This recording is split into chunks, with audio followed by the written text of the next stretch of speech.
The night was supposed to be quiet, like most nights in that small suburban neighborhood. For Marcus Williams, quiet was all he had wanted since moving there 2 years ago. He had saved every dollar he could from his job as a mechanic, working long hours, sweating through shifts, and often skipping his own meals to make sure his daughter could eat. When he finally purchased that modest home with the cracked driveway and the little oak tree in the yard, it felt like more than property. It was a piece of dignity.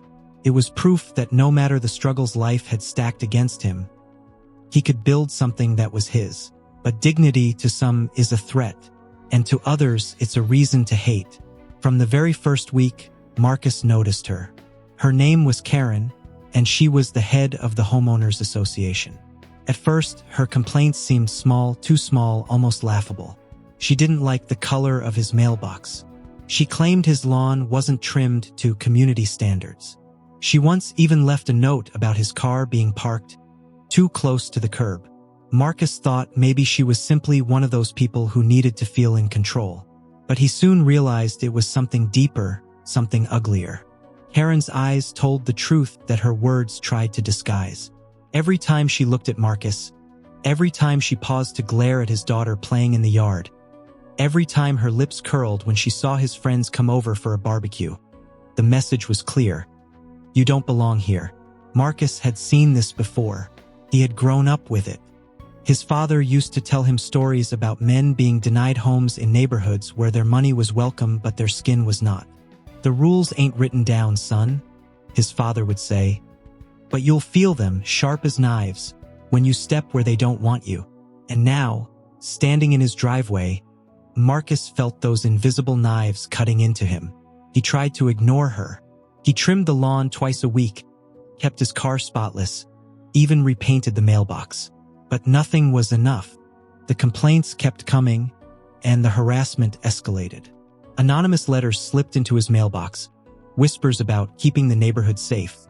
And once, late at night, someone had scrawled the word "leave" across his garage door in spray paint. His daughter cried when she saw it. Marcus painted over it the same day, hiding his own tears. What Marcus didn't know was that Karen was capable of more than letters, glares, and petty harassment. Her obsession had curdled into something darker, something violent. And on one warm night in June, she crossed a line that could never be erased. Marcus had just put his daughter to bed. The summer air was heavy, and he sat by the window, flipping through an old photo album, smiling faintly at the pictures of his late mother. He remembered her words, her faith in his ability to endure. That night, as he drifted off in the living room chair, the faintest smell of smoke tickled his nose. At first, he thought it was the scent of a neighbor's barbecue. But then the smell thickened, sharper, acrid. He sat up quickly. His eyes caught the orange glow outside his window. Fire. The front porch was engulfed. Flames licked the wooden frame, cracking, snapping, roaring louder than thunder. Marcus's heart jolted into his throat. He ran to his daughter's room, scooped her out of bed, and shielded her face as smoke rushed in. The hallway was already filling with heat. Coughing, choking, he stumbled through the back door, kicking it open with his shoulder. They tumbled into the yard, gasping for breath, as neighbors gathered outside in shock.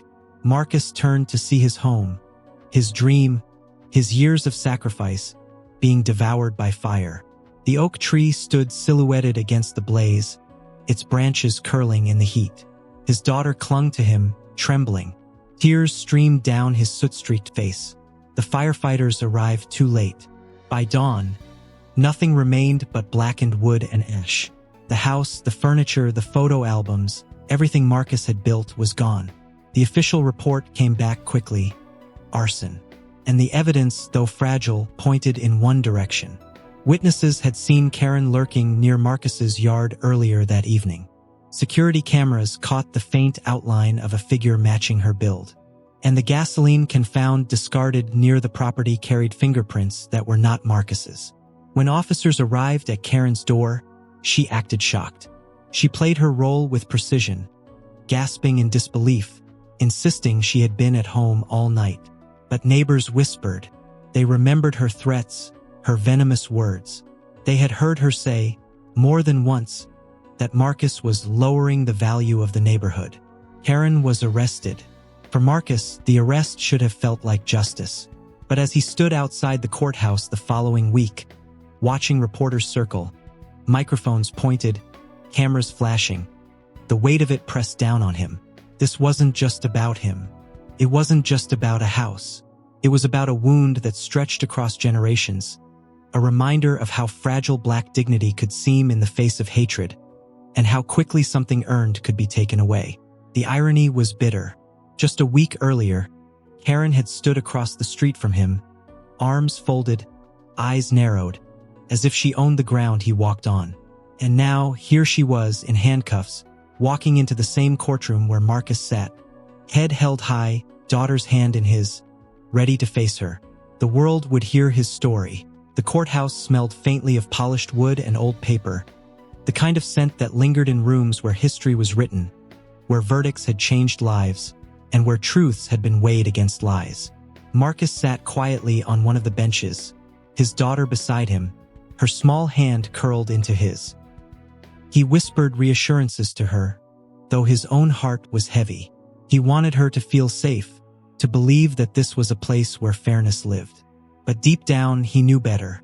For Black men like Marcus, courtrooms carried a different weight. They were not just halls of justice. They were reminders of every battle fought just to be seen as human. His grandfather had been dragged into one during the 1960s, accused of crimes he hadn't committed, his word dismissed against the lies of men who wore badges. His father had been fined unfairly for disturbing the peace, when all he had done was raise his voice against harassment. Marcus carried those stories in his blood, and now, sitting there with his child, he wondered if his turn had finally come. The sound of footsteps pulled him from his thoughts. Karen entered, her wrists shackled in silver cuffs, her chin tilted upward in a defiance that shocked even the officers guiding her. Her eyes scanned the courtroom until they landed on Marcus. For a brief moment, their gazes locked. There was no remorse in her stare, no regret, only coldness. Marcus exhaled slowly, tightening his grip on his daughter's hand. He wasn't surprised. He had learned long ago that hatred rarely admitted guilt. The prosecutor stood and laid out the charges: arson, endangerment, reckless disregard for human life. The words echoed through the courtroom, heavy, final. Karen's lawyer immediately objected, painting her as a victim of misunderstanding, a woman with no prior record, who had dedicated her life to her community. Marcus clenched his jaw at the audacity of it. Dedicated to the community, she had tried to burn it down. As witnesses were called, the picture of that night grew clearer. A neighbor testified that she had seen Karen pacing near Marcus's yard, muttering angrily under her breath. Another recounted the threats she had made in HOA meetings about keeping standards high. The firefighter who responded first described the accelerant used, the unnatural way the flames spread. And then came the photographs. The charred remains of Marcus's home, black walls crumbling, the outline of the oak tree standing like a silent witness. The jury's faces shifted as the images passed before them. Some flinched, others looked away, but all were moved. And yet, despite the evidence, Marcus knew the danger. He had seen cases like this before, where sympathy bent toward the one who looked more familiar, more respectable, more like the jurors themselves. Karen's lawyer played that card well, painting her as a neighborhood protector, a woman burdened by stress, unfairly targeted. He even dared to suggest that Marcus's lifestyle might have brought unwanted attention, as though simply being Black in a white neighborhood was provocation enough. Marcus's chest tightened. He could feel the heat of rage rising, but he forced himself to stay calm. His father's words rang in his ears. "They'll try to make you the villain, son. Don't let them. Hold your dignity. That's your weapon." When it was finally his turn to speak, Marcus rose slowly. The courtroom fell into silence. His voice was steady, but every word carried the weight of fire and loss. He spoke of the nights he had worked overtime to afford the home.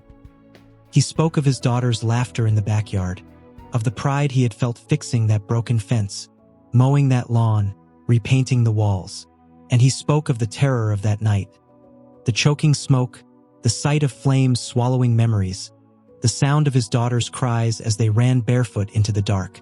As he spoke, his daughter buried her face into his sleeve, the innocence of her small frame a reminder of what had almost been lost.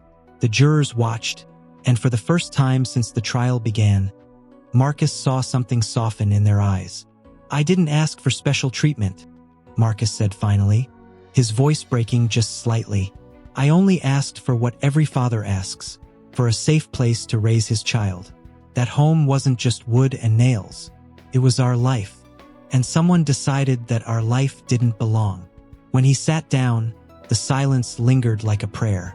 Even the judge seemed moved, his gaze resting on Marcus a moment longer than necessary. But Karen, sitting across the room, only smirked. It was slight, fleeting, but Marcus caught it.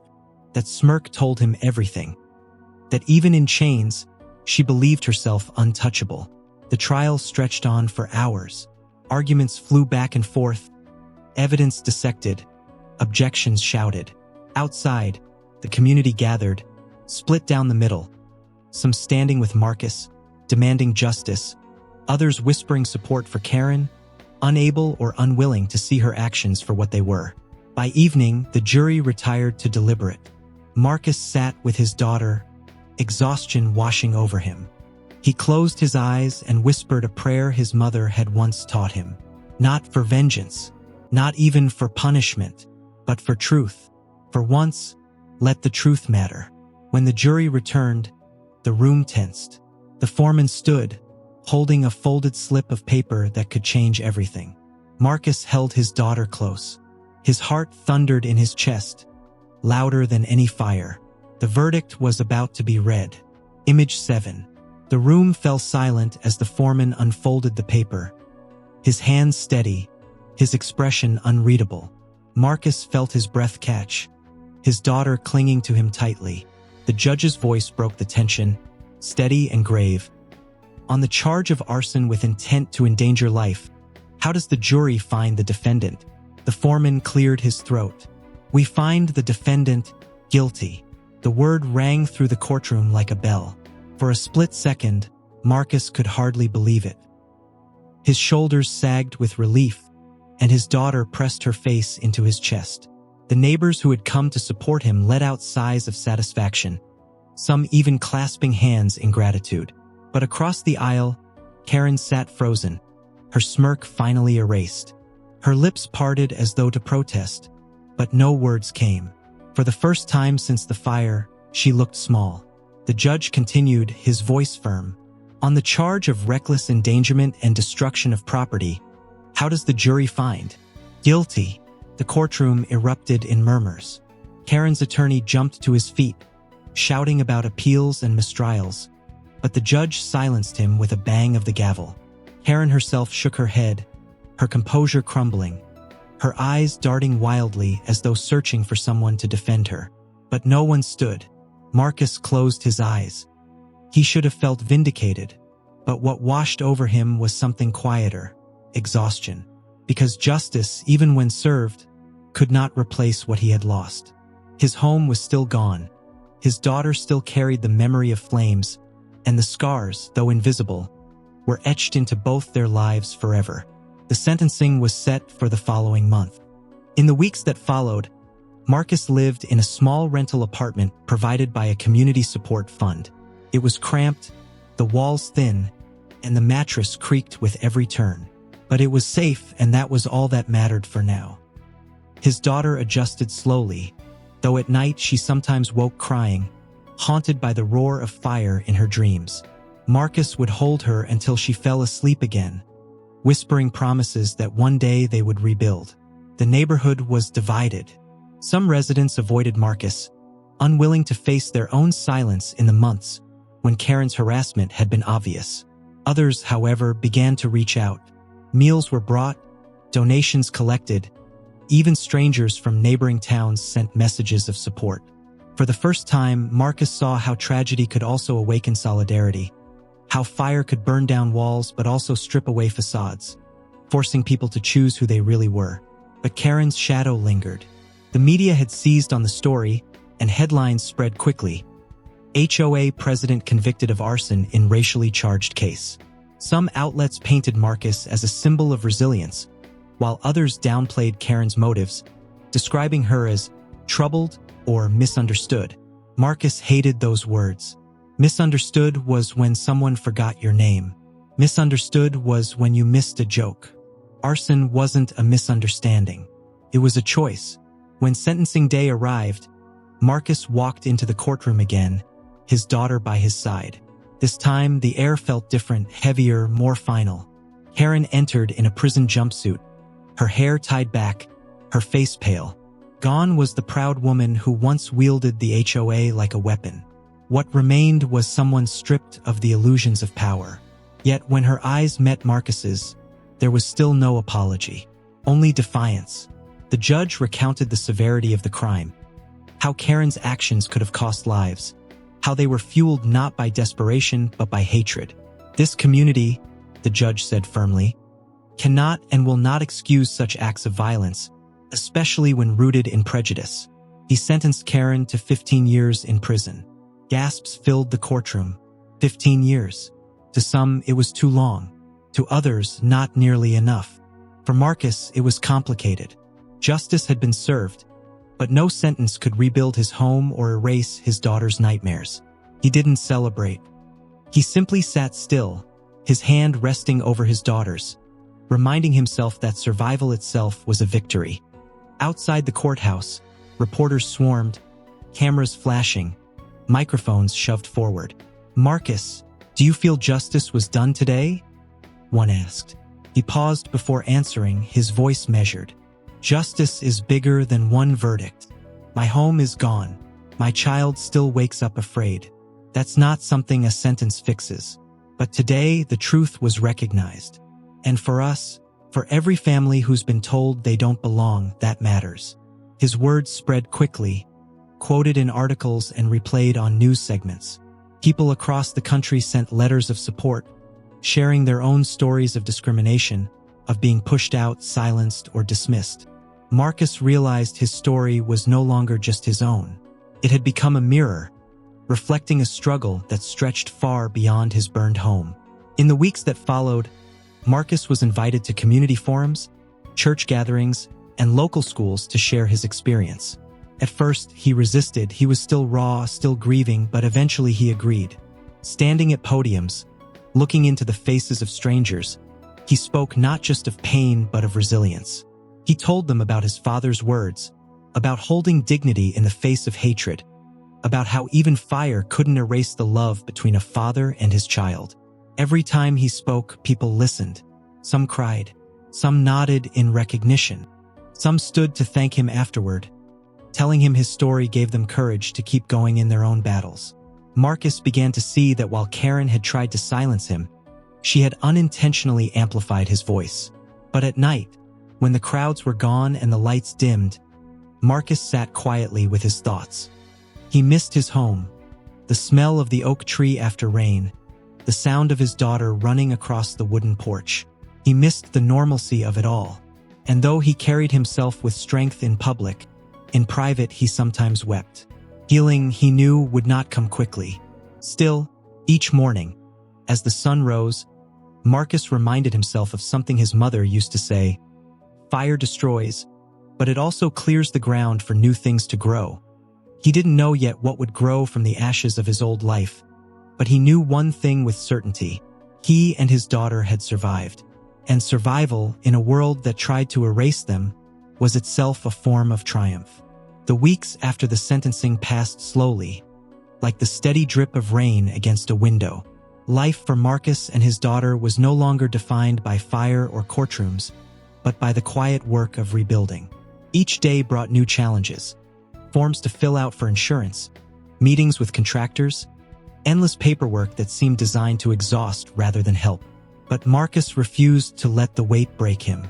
He woke up early every morning, fixed breakfast for his daughter, and walked her to school. The routine gave her a sense of stability, something to cling to after the chaos of the fire. Some mornings, she still asked, "Daddy, when are we going home?" and Marcus would kneel, kiss her forehead, and whisper, "We will, I promise." He didn't know when, but he knew promises were bridges that kept children from drowning in uncertainty. The community, once divided, began to rally in ways Marcus hadn't expected. Donations continued to arrive, not just money but furniture, clothes, and even toys for his daughter. A local pastor organized a rebuilding fund, and volunteers offered their time.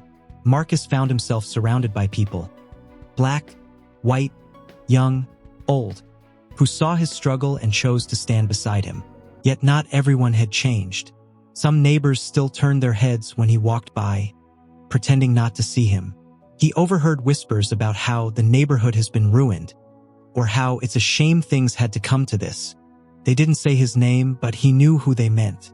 Their silence during Karen's harassment, their refusal to confront her, still stung more than their words. Hatred was one thing, but indifference cut deep. One afternoon, while walking past his old lot where the ashes had been cleared, Marcus paused. The oak tree still stood, charred but alive, its branches sprouting timid green leaves despite the fire. He placed his hand against its rough bark, feeling its resilience. It reminded him of his own journey, scorched, scarred, but still standing. That night, he told his daughter, "We're going to build again, right here." She looked at him with wide, hopeful eyes. "Really, Daddy?" He smiled, though tears threatened to spill. "Really, this time stronger than before." The rebuilding process began slowly. Contractors came, measurements were taken, and blueprints were drawn. Marcus insisted on being involved in every detail. He didn't want just a house. He wanted a home, a place that would carry the weight of memory but also the promise of new beginnings. He imagined walls filled with laughter, a porch where his daughter could sit with her friends, a kitchen where family could gather. But rebuilding wasn't only about wood and bricks. It was about reclaiming dignity, and that was harder. One evening, Marcus attended a town meeting where the HOA was reorganizing under new leadership. The memory of Karen still loomed, her reign of pettiness and cruelty casting a long shadow. As Marcus entered the hall, whispers rose, eyes turned, and for a moment he felt the weight of being an outsider again. But then, to his surprise, the new HOA president stood and welcomed him warmly. "Marcus," she said clearly, "your voice matters here. This community belongs to you and your daughter as much as it belongs to anyone else." The words silenced the room. Marcus stood, hesitant at first, then spoke. He told them about the fear of that night, about how hatred had burned his home but not his resolve. He told them how silence from neighbors had hurt almost as much as the fire itself. And he challenged them, not with anger, but with quiet strength, to do better. "We can't call ourselves a community if we look away when injustice happens," he said. "We have to choose each other, even when it's uncomfortable." Some nodded, some shifted uncomfortably, but the truth had been spoken, and it could not be taken back. As weeks turned into months, the frame of Marcus's new home began to rise. His daughter would run around the construction site, giggling as she imagined which room would be hers. For Marcus, every beam lifted, every wall nailed into place, was an act of defiance against the hatred that had tried to erase him. It was proof that Karen had failed, that fire could destroy wood but not will. But rebuilding also brought unexpected challenges. Reporters still lingered, hungry for updates, often reducing his life to headlines. Strangers recognized him in grocery stores, some offering support, others gawking as though he were a symbol instead of a man. Marcus wrestled with this new reality. He hadn't asked to be a public figure, yet now he carried the weight of representation. One night, after putting his daughter to bed, Marcus sat alone at the kitchen table in their small rental. He opened a letter from a man in another state. The letter was simple: "I lost my home to hate once too. Seeing you stand gives me strength. Don't stop." Marcus read it twice, tears blurring the words. He realized then that his story was no longer just his own. It had become a torch, lighting paths for others who had endured similar darkness. As the house neared completion, Marcus felt a mix of anticipation and grief. Anticipation for the new life ahead, grief for the one that had been stolen. Sometimes, late at night, he still heard the crackle of fire in his dreams. Sometimes he woke up reaching for photographs that no longer existed. Healing was not linear. It moved like waves, calm one moment, overwhelming the next. But he kept going because his daughter needed him to, and because giving up would mean letting hatred win. Finally, on a bright spring morning, Marcus and his daughter stood before their new home. It wasn't the same as before, it never could be, but it was theirs. Fresh paint gleamed in the sunlight, windows shone, and the porch stretched wide like open arms. Marcus lifted his daughter into his arms as she squealed with joy. "We're home, Daddy. We're home." Marcus held her tight, his eyes stinging with tears. "Yes, baby, we're home." And as he looked at the oak tree standing tall beside the house, scarred but alive, he knew the same was true for them. Scarred, yes, but alive, stronger, rooted. The day the roof was completed, Marcus stood in the yard, his hands on his hips, tears brimming in his eyes. It wasn't finished yet, but it was real. His daughter ran through the framed doorway, her laughter ringing like bells. "Daddy, this one's ours, right? Forever?" she asked. "Yes," Marcus said, his voice thick with emotion. "Forever." But even as he rebuilt, Marcus knew that the larger fight was not over. Karen's act had been one woman's hatred, but it was also a reflection of something much deeper. A system that made it possible for people like her to feel untouchable until the fire forced the world to see. Marcus began to speak more openly about this. He accepted invitations to community panels, where he spoke of discrimination not just as isolated acts, but as a chain that stretched across history. At one gathering, a young man stood up and asked, "How do you keep going after everything they tried to take from you?" Marcus paused, then answered with the simplicity of truth. "Because if I stop, they win. And my daughter deserves better than that." The room erupted in applause, but Marcus didn't smile.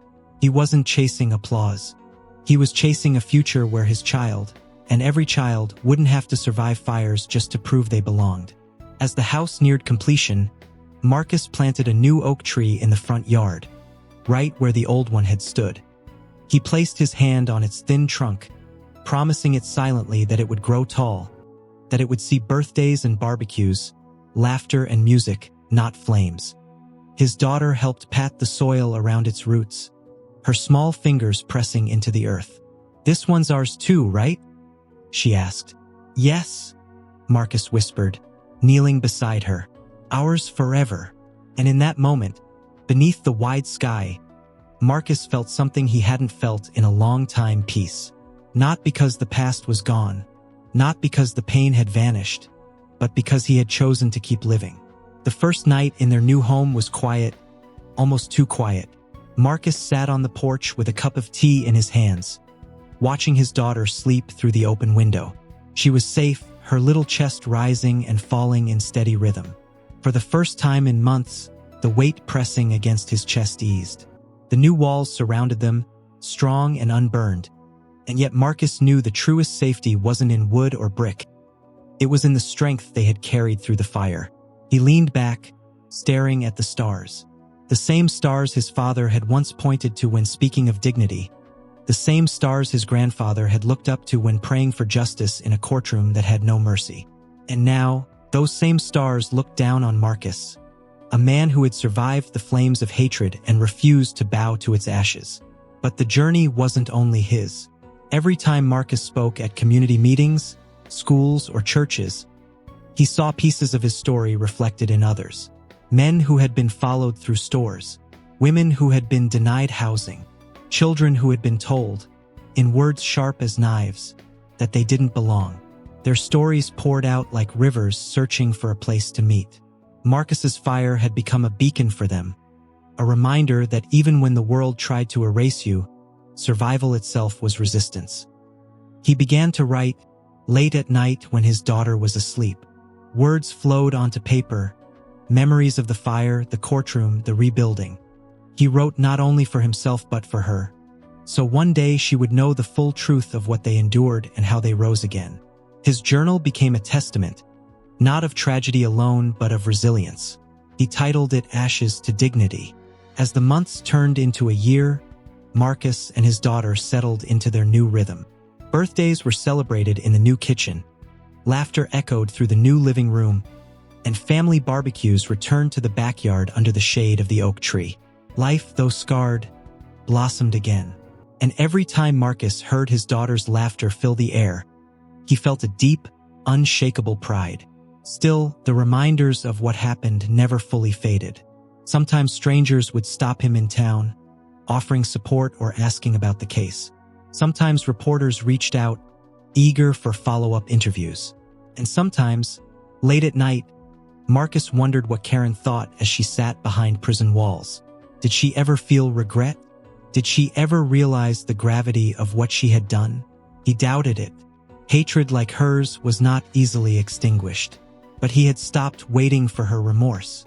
Her redemption was not his burden to carry. Instead, Marcus carried something greater: the responsibility to live fully, proudly, and without fear. He taught his daughter that dignity was not something anyone could grant or take away. It was hers by birthright. He reminded her that their survival was a victory, not just over one woman's hatred, but over every voice that had ever said they did not belong.